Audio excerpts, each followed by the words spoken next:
Hello, friends. I know it's been a while. It's been a few weeks. I haven't uploaded anything, but I've just been busy with other priorities. Life happens. But now we are back. We are back with a bang. And today is season 1, episode 19. Yeah, episode 19. Can't believe I've made it so far myself. But we have made it. And today's episode is something that has happened close to 2 years ago. If you're still not sure what it is, stick around and we can try to figure it out. But it's going to be worth it if you're willing to stick around. Before you go, or before you do, make sure to like and subscribe. Channel name is Fine Print Canada. It's your host Rahim, and let's get right into it. So, this is our channel episode, season 1, episode 19. In 2024, a lot of Canadians sold things they didn't need to sell. If that sounds familiar, I can assure you, Canadian Henrys, you are not alone. But this is the same scenario, same techniques they use every single time, whether you're aware of it or not. It's panic selling, the oldest trick they have. It's not any different than panic selling during a market drop. They did it in recession, they did it in 2020, they are going to keep continuing doing this. So, what did most of the Canadian Henrys did when they read about this? You accelerated your bonus. You restructured your entire corporation, all to outrun a tax rate that never actually came into effect. Yeah, that's right. If you're unaware of what we're talking about, let's find out together. So, what actually happened? There was a proposed legislation to increase the capital gain taxes from 50% to two-thirds or 66.67%. That was the proposed legislation. Remember the word proposed, very important. So, what people did? They sold early, they restructured their holdcos or corporation, they pulled dividend forward. And what it cost them? Practically, legal fees, accounting fees, tax paid early, aka you gave more revenue to the government than you are supposed to. Same tactic as old times. Most of you got caught into this. It's like a trap they sent out and it caught most of you. So, watch this next timeline carefully. It might bring up some bad memories, but hey, we are here to learn, right? Let's see. So, watch what happened next. The first headline was everywhere. It was like the big Matrix propaganda or program they sent out to publish everywhere, and you might have seen it. It happened in January 2024, the increase proposal from 50 to 66.67% or two-thirds, effective immediately in the federal budget. Major coverage. So panic selling started happen right as they expected. Most of you sold it, gave more taxes to the government, and you thought you outrun them or you outsmarted them. Yeah, you never did because you can't. Second, in January 2025, once they got this news out, they got their revenue, they decided to defer it to 2026. Just push it, right? Still it's on the agenda, but they just like push it. Moderate coverage, right? We don't want to stop the panic selling now. We are getting too much revenue. Let's not stop that. Next, third coverage, March 2025. They canceled this entirely because they realized, yeah, we are never going to do this. We already got our revenue. So we are just going to keep this capital inclusion rate permanently at 50%. No threshold change ever. And guess what? Minimal coverage. Quietly announced. And I can guarantee you, most of you never even heard about this. For sure. I can guarantee you this easily. Did you know about this before watching the video? Be honest with yourself. So look at this timeline. From June 2024 to March 2025, in close to 1 year, they were able to get so much revenue from you. And you were supposed to be the Henrys, the smart ones, not like the generic public. But you got caught because they use the same tactic that works on every individual, regardless of their income level, which is fear. Fear is something that no one is immune to. Not you, not me, no one else. That's why they use it every single time. Now, let's see what happens next. So, now this cancellation happened 14 months ago, right? But the fear is still driving your decision. This means you are holding on cash. You are not cashing in on the gains that you already have with the fear that they might hike up that rate. And then what you are doing by holding cash, you literally are just burning the cash because inflation is doing that for you. But you are still scared by that fear, even knowing very well that it was just a fear, right? It was nothing to be scared about in the first place. But you're still having that scared mindset, right? So the tax law changed back. Most portfolio never did. That is very true. Think about it. Did you went back to check your portfolios after you saw the news or didn't see the news? I can guarantee you most of you never did. And that's the problem. Fear is still driving you, Canadian Henrys, and that is the worst thing you can do with your finances and with your personal life. Don't let fear scare you from doing anything. Now let's find out your number. So assume you had a capital gain when you sold early of this much amount. Let's set your marginal tax rate around that. And the year you sold early, let's say you sold 5 years or even 3 years early. See the tax you owed this much amount. But look at the big number, opportunity cost. This means that is the money you never get to compound for yourself, not for the government, for yourself, for your retirement, for your emergency funds.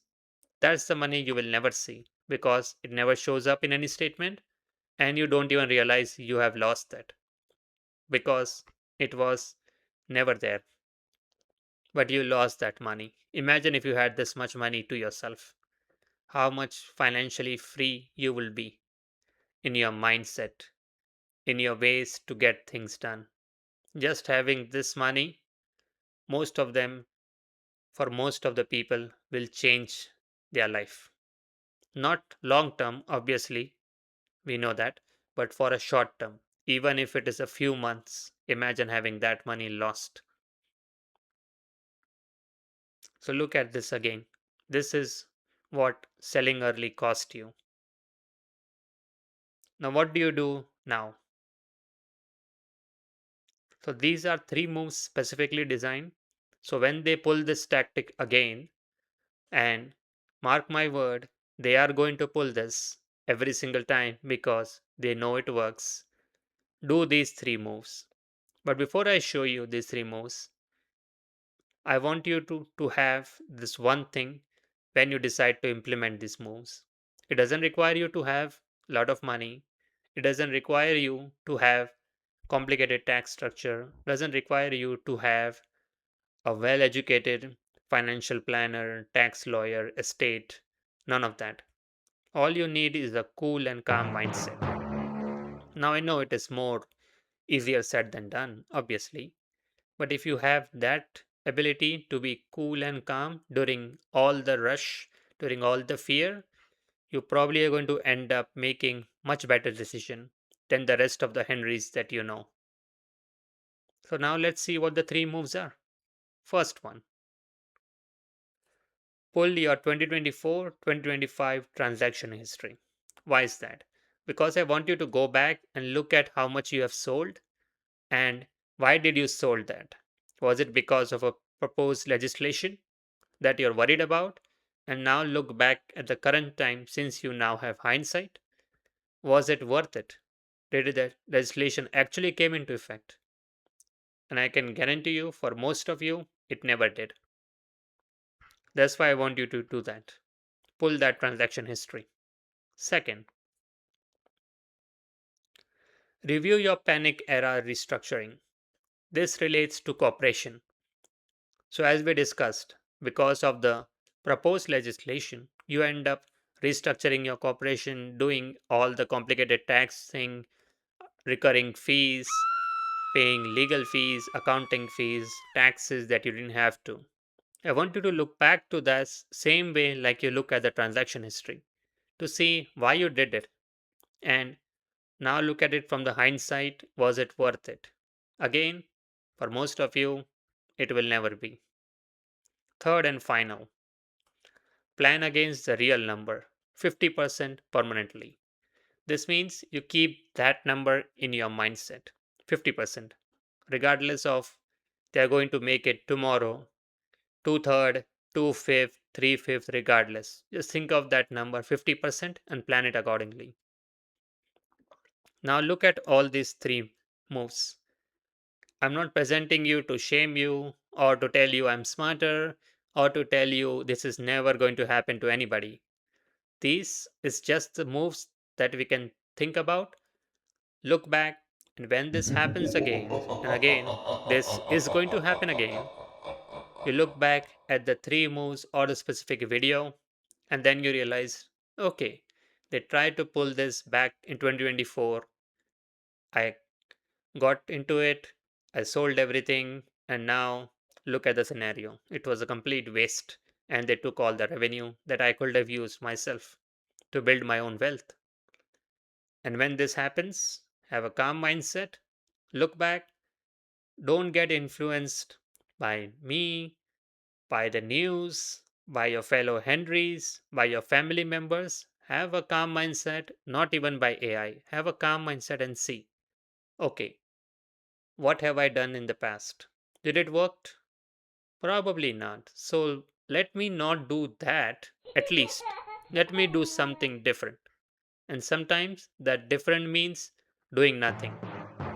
I think all of us must have heard this. If you are trading, the most or sometimes the best moves for trading or day traders is to not do anything. Same with investment. Sometimes the best move is just to wait.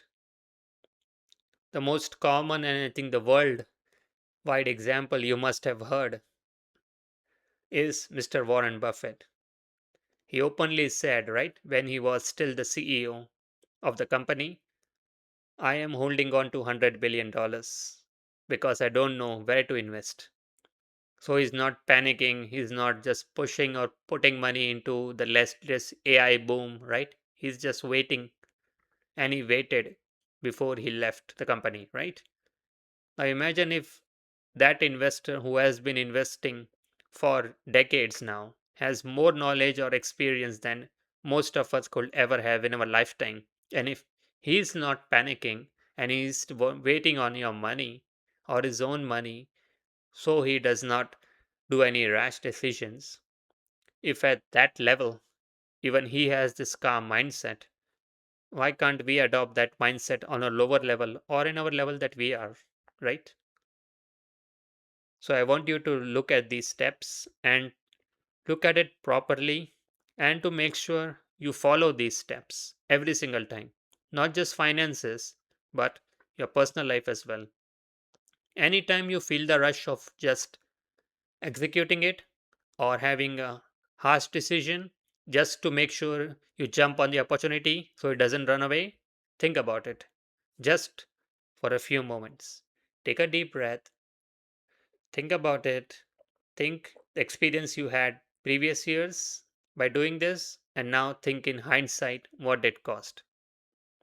If it was a bad experience, take some moment and then execute. If it was a good experience, think about it still. Okay, what did I did? Let me try to replicate this again. That's all I want from you guys.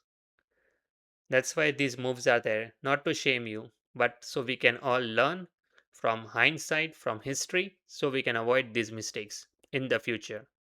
And we are going to make those mistakes, so let's try to minimize it as much as possible. Welcome back. I want to do the closing here as usual. You already know.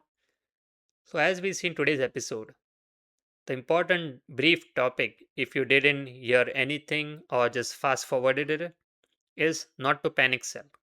That's the base scenario.